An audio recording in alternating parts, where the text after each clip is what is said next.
Hi, I'm Madison from FreshCut Paper, and I'm here to show you how to display your Halloween haunted house. Let's go ahead and open the envelope and see what's inside. First, you'll notice a matching note card, followed by directions, a scavenger sheet, and a spooky structure. To open, we'll start with unfolding the back layer with the moon, then laying it on a flat surface. We'll gently lift up the towers so that it'll pop open with the rest of the structure later.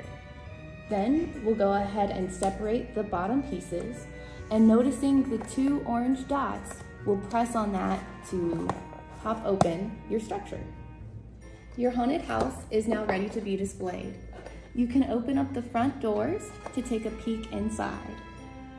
You can also follow along with our scavenger hunt and find the many hidden creatures throughout the landscape. For easy storage, you can lay your house flat, and then noticing this hole in the center, you'll go ahead and pull it out. After you hear the pop, you can press it flat, and then the roof should also fold flat as well. Lifting the house up, you can fold the moon layer back, and now your structure is completely flat. Next, we can go ahead and put it back inside the envelope. Happy Halloween from the team at FreshCut Paper.